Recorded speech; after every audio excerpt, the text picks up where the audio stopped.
За 2026 оноос хэрэгжиж эхлэх хэрэглэгчийг хамгаалахтай холбоотой өөрчлөлтүүд. Даатгалын ил тод байдлын тухай хууль гинэ. Европын холбооноос гаргасан чиглэлийн дагуу даатгалын компаниуд хэрэглэгчтэй тухайн амь насны бус даатгалын үйлчилгээнд яг юу багтах болон багтахгүй гэдгийг энгийн ойлгомжтой байдлаар тайлбарласан 2 хуудас тохиомлыг өгөх үүрэгтэй болсон байна. Одоо нөгөө даатгалын гэрээг харахаар чинь ингээд ерөн жоохон ойлгоход хэцүү үг хэллэгээр бичсэн байдаг. Тэгтээ монгол хэлээр ч гэсэн. Тэгээд яг ийм юм орох юм уу, орохгүй мүү гэдгийг айгүй хэцүү. Тэгээд яг нөгөө даатгалаа хэрэглэх нөхцөл нь бүрдээд ирэнгүүт манай энэ гэрэний энэ доор энэ жижигхэн ингээд орохгүй гэж бичсэн штэ энэ төр гэх нэг новшийн асуудлууд гарч ирдэг штэ.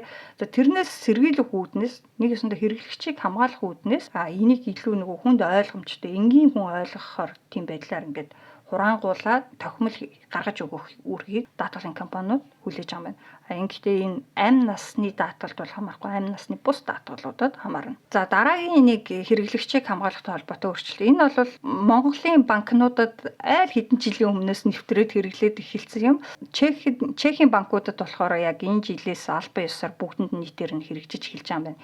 Юу гэхээр гүйлгээ хийхдээ буруу хүлээн авагч руу шилжүүлэхээс сэргийлэх нэг төрлийн юм хамгаалалт. Одоо хүлээн авагчийн дансыг нь оруулаад нэрийг энд чинь өөрөөсөө яг гараар бичдэг штэ тий. Тэгэнгүүт тэр бичсэн нэрийг чинь яг тэр дансны дугаарт харгалзах нэртэй таарч ийн үгүй юу гэдгийг нь шалгадаг болж байгаа юм гинэ.